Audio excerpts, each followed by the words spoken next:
Assalamualaikum warahmatullahi wabarakatuh. Selamat malam. Di sini kami dari kelompok 4 ingin mempresentasikan hasil diskusi kami, yaitu studi kasus proyek pembangunan terowongan atau tunnel Jalan Sultan Alimuddin, Kakap, Kota Samarinda. Sebelum kami masuk ke outline pembahasan, adapun kami kenalan terlebih dahulu. Saya Muhammad Habibi Sahdani dengan NIM 07211053. Saya dilanjut. Saya Anastasia Tangki Lembang dengan NIM 07201007. Saya Charlie Boy Siombing dengan NIM 07221051. Dan saya Yosia Tegar Puryan Segara dengan NIM 07221064.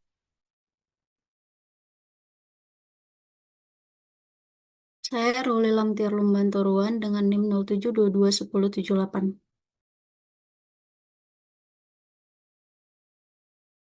Baik, adapun outline pembahasan yang pertama yaitu terkait deskripsi proyek. Proyek terowongan Jalan Sultan Alimuddin sampai dengan Kakap merupakan proyek strategis Kota Samarinda yang direncanakan untuk menghubungkan kawasan Jalan Sultan Alimuddin dengan Jalan Kakap. Tujuan tujuannya adalah mengurangi kepadatan lalu lintas pusat kota dan menyediakan jalur alternatif. Terowongan ini diproyeksikan menembus perbukitan di area sekitar padat penduduk, sehingga dapat memperpendek waktu tempuh dan meningkatkan efisiensi transportasi. Selain itu, proyek ini diharapkan menjadi ikon infrastruktur modern di Kota Samarinda, khususnya di Kalimantan Timur. Kemudian terkait spesifikasi teknis terowongan ini memiliki panjang trace kurang lebih 700 meter dengan panjang struktur inti terowongan kurang lebih 400 meter. Lebar dan tinggi struktur masing-masing meraih sekitar 10 meter dan 5 meter. Dengan metode konstruksi yang digunakan adalah Neo-Austrian Tunneling Method atau disingkat EATM. Sebuah teknik modern yang memungkinkan percepatan pengerjaan sekaligus menjaga kualitas dan keselamatan struktur terowongan. Proyek ini dibiayai sepenuhnya melalui APBD Kota Samarinda dengan nilai kontrak sebesar 395,9 miliar. Masa pelaksanaan direncanakan selama 18-22 bulan sejak groundbreaking pada 20 Januari 2023 dan sampai saat ini proses pembangunan sudah terlaksana 70%. Sadi next. Baik, selanjutnya adalah struktur organisasi proyek. Yang pertama di sini tuh ada owner. Pihak dari owner sendiri adalah uh, Dinas PUPR atau yang biasa dikenal sebagai Dinas Pekerjaan Umum dan Perumahan Rakyat. Jadi peran dan tanggung jawab dari PUPR ini, dari owner ini adalah memberi tugas ke para kontraktor. Kemudian mereka ini memiliki kebutuhan dan menyediakan dana untuk proyek tersebut. Kemudian yang kedua itu di sebelah kiri ada konsultan pengawas. Yang dimana pihak dari konsultan pengawas ini adalah PT Ciria Jasa Cipta Mandiri. Jadi dari konsultan pengawas ini memiliki peran dan tanggung jawab sebagai yang bertindak sebagai perpanjangan tangan dari owner.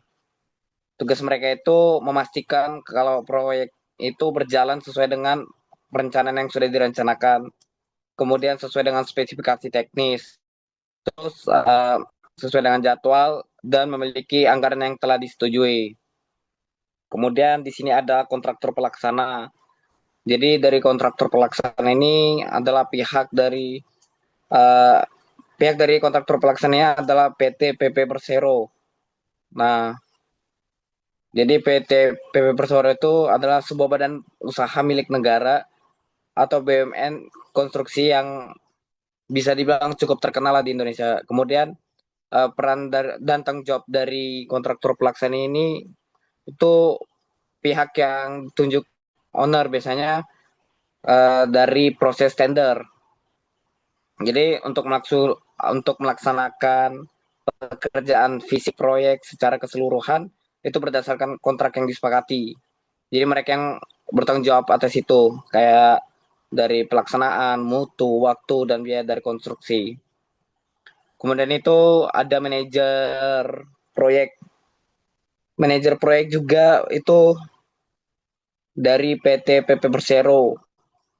Jadi peran dan tanggung jawab dari manajer proyek ini orang yang ditunjuk oleh kontraktor untuk memimpin dan mengelola pelaksana proyek di setiap harinya, kayak di lapangan.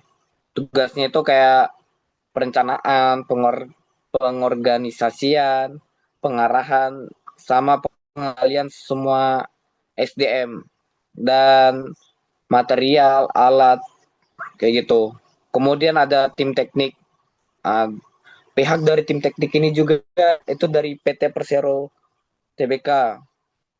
Nah, jadi peran dan tanggung jawab dari tim teknik ini, dia tuh memiliki tanggung jawab di teknis pelaksanaan.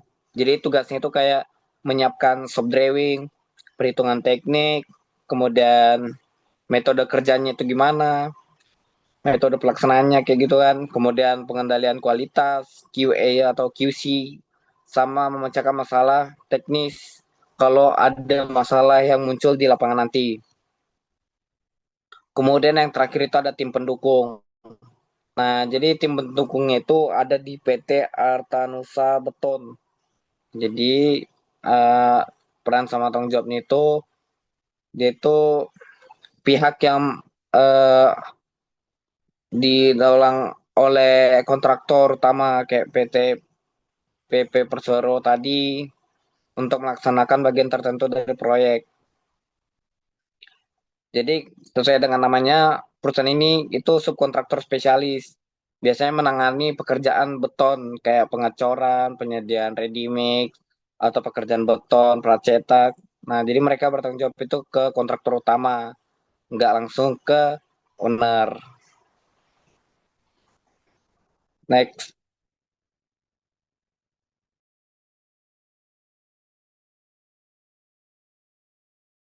Oke, selanjutnya tahapan siklus hidup proyek. Yang pertama inisiasi, di mana tahapan ini merupakan penentuan kebutuhan dan tujuan proyek, termasuk studi kelayakan dan persiapan dokumen awal. Yang kedua perencanaan, yaitu penyusunan rencana rinci proyek seperti desain terowongan, jadwal pengerjaan, kebutuhan material, anggaran, sumber daya, dan manajemen risiko. Yang ketiga persiapan, yaitu pekerjaan prakonstruksi seperti pemetaan lokasi, persiapan alat berat, pengadaan material, dan perizinan. Yang keempat, pelaksanaan penggalian, di mana proses penggalian terowongan dilakukan secara bertahap dengan metode yang sesuai, misalnya NATM. Tahapan ini meliputi pengeboran, peledakan, pemindahan material, hasil galian, dan pembersihan lubang.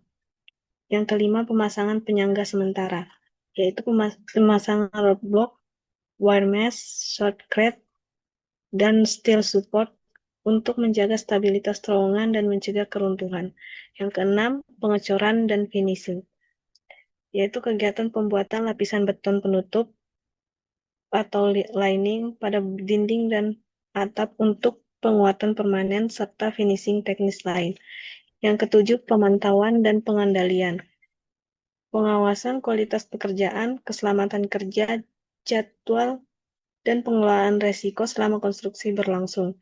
Yang terakhir, kedelapan, penutup proyek, serah terima hasil pengerjaan, evaluasi, dan penyelesaian administrasi proyek. Selanjutnya,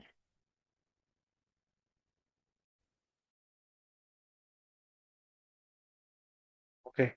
Pada analisis singkat tantangan dan problematik proyek, terdapat beberapa gambaran singkat yang mengenai masalah atau kendala yang terjadi dalam pembangunan terowongan, kayak terowongan Jalan Sultan Alimuddin Kakab di Samarinda, yaitu sebagai berikut. Yang pertama, masalah teknis dan pembangunan.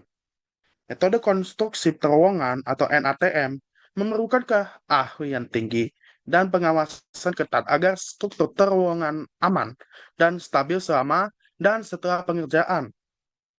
Nah, selain itu, kondisi geologi dan hidrogeologi yang tidak selalu dapat diprediksi secara sempurna dapat menyebabkan kesulitan penggalian peningkatan resiko longsor, rembesan air, atau stabilitas tanah yang rendah. Dan yang kedua, manajemen waktu dan biaya. Proyek terowongan memerlukan pengelolaan waktu yang sangat ketat karena harus uh, sesuai dengan jadwal yang ketat agar target penyelesaiannya dan operasionalnya dapat terpenuhi. Dan hanya prinsip desain teknis yang mendadak dapat menyebabkan penambahan biaya dan waktu. Next. Yang ketiga, koordinasi dan komunikasi antar pihak. Letak proyek yang berada di kawasan perkotaan menuntut koordinasi intensif antara owner, kontraktor, konsultan, subkontraktor, dan pemerintah kota untuk menghindari gangguan pada aktivitas sekitar. Komunikasi yang kurang efektif dapat menyebabkan salah koordinasi dan pelaksanaan atau pengawasan mutu. Yang keempat, aspek keselamatan dan lingkungan. Pemeliharaan standar keselamatan kerja tinggi diperlukan untuk mencegah kecelakaan di lokasi kerja, terutama terkait penggalian dan konstruksi bawah laut. Dan pengendalian dampak lingkungan seperti debu, kebisingan, dan pengelolaan air limbah harus dipastikan agar tidak merugikan masyarakat sekitar. Dan yang terakhir, yaitu resiko sosial dan pembebasan lahan. Proses pembebasan lahan dan perubahan tata guna lahan kerap menimbulkan konflik dengan masyarakat sekitar dan memerlukan pendekatan sosial yang matang. Next.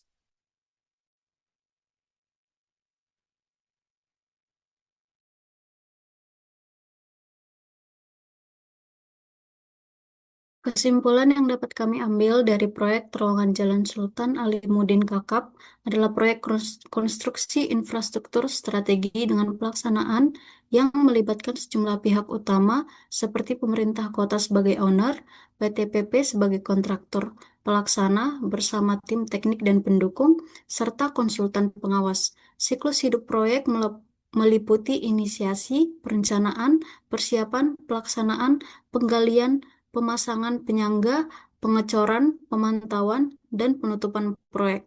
Tantangan utama berkisar pada kompleksitas teknis, pengelolaan waktu dan biaya, koordinasi antar pihak, keselamatan kerja, serta dampak lingkungan dan sosial. Sekian dari hasil analisis kami ucapkan terima kasih.